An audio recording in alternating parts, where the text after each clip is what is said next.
Hello everyone. Today I am here with a memory based circular arrangement, and this kind of circular arrangement was asked in the SBI clerk pre-exam 2020. So now you all can pause the video and try to solve this circular arrangement within 2 to 3 minutes. आप इस video को pause करिए और इस question को 2 से 3 minute में बनाने की कोशिश करिए. So now I hope you all have solved the question. So now we will see how to solve this quickly. There are 8 people sitting around a circular table facing inwards. So we can make circle also, but I prefer to draw lines like this because it's very quick and we don't require to make circles again and again. Now there is one person between A and B, either from left or right. So this is not the definite information. So we cannot make this on the circle. So we have to write this in short so that we don't have to read the para again and again. So there is one person between A and B and either of the direction. So we can make arrows like this. B is third to the left of C. C के third to the left में है B. और यहाँ पे all are facing inwards है. So direction we are knowing. So we can make C here. And third to the left means B आ जाएगा यहाँ पे. ये भी inwards देख रहा है. D is to the immediate right of C. If C is placed here, C का immediate right would be D. तो D भी inwards because all are facing inwards only. सब लोग अंदर ही देख रहे हैं, इसलिए D जो है वो C के यहाँ बगल में आ जाएगा. Now number of people sitting between D and A is equal to number of people sitting between E and D. D और A के बीच में जितने लोग होंगे उतने ही E और D के बीच में होंगे. F is not an immediate neighbor of E. मतलब F जहाँ भी है E उसके अगल बगल नहीं आ रहा है. We can denote it like this. G is second to the left of F. F के second to the left direction we are knowing that all are facing inside. So second to the left means one arrow करके left direction में we can make like this. There is one person between G and H. One person between G and H. Direction is not fixed, so we are not making the arrow. G और H के बीच में एक person है, direction fix नहीं है, तो इसलिए हमने यहाँ पे arrow नहीं लगाया.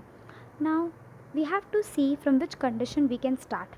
So in this diagram B, C, D was already there. So we have a condition related to B. So we can start from that. One person between A and B in either of the direction.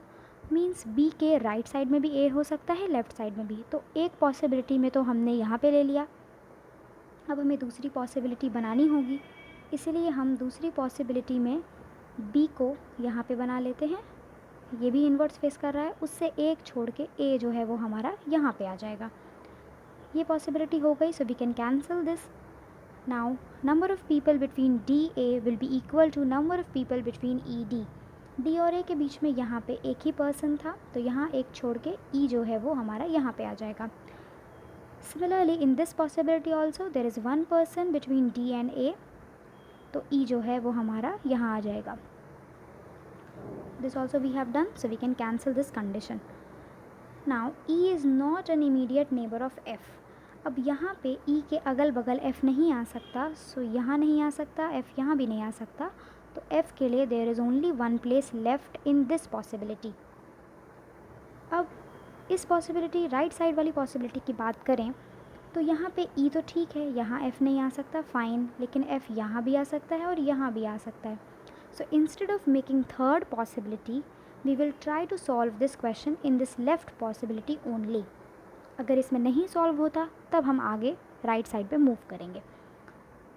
तो ये condition हमने ले ली, इसे भी cancel कर लेते हैं. Now F के सेकेंड टू द लेफ्ट में है G. F अगर इनवर्ड्स फेस कर रहा है, इसका सेकेंड टू द लेफ्ट मतलब इस तरफ में, G will be here. Now G से एक छोड़ के H है और यहाँ प्लेस भी एक ही बची है, तो H यहाँ आ जाएगा. Now our all condition are satisfied, so there is no need of making this second possibility. तो हमें सेकंड पॉसिबिलिटी की ज़रूरत ही नहीं पड़ती और हमारा फर्स्ट पॉसिबिलिटी में ही हमारा क्वेश्चन सही हो जाता है. तो ये हमारा फाइनल डायग्राम बनता है और इसी डायग्राम पे बेस्ड कुछ क्वेश्चंस हैं. In exam you can have 4 to 5 questions, but today I have taken 3 questions just to show show you all what kind of questions are asked in the examination based on a circular arrangement. So now we can solve the 3 questions. So first question says, who is the immediate left of B? B के immediate left में कौन बैठा है? B अगर हमारा अंदर की तरफ फेस कर रहा है, इसका इमीडिएट लेफ़्ट हो जाएगा जी. तो जी हमारा करेक्ट आंसर है, यानी कि third option. Now let's move on to the second question. How many people are sitting between F and D when counted from right of D? D के राइट साइड से count करते हुए चलना है. D और एफ के बीच में कितने लोग हैं? 1 2 3 4. So 4 people are there. So D हमारा करेक्ट ऑप्शन, यानी कि 4 सही आंसर हो जाता है. एफ और डी के बीच में पूछा गया था कितने लोग हैं. जब हम डी के राइट साइड से चलेंगे, राइट यानी दाएं साइड से चलेंगे, तो कितने लोग हैं? तो 4 लोग हमारे हैं, इसीलिए हमारा जो फोर्थ ऑप्शन है वो सही हो जाता है. अब हम अपने थर्ड और लास्ट क्वेश्चन पे चलेंगे. In this question it is asked, what is the position of G with respect to C? यानी we have to look at C and what is the position of G. First option कहता है immediate left. Immediate left पे तो ए है, तो ये तो गलत हो जाता है हमारा. Second is fourth to the left, 1 2 3 4.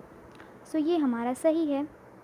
But we don't have to be in a hurry. We have to read all the options very carefully, because यहाँ पे कहा गया है in the C 4 to the right, और यहाँ पे there is not the mentioning of direction.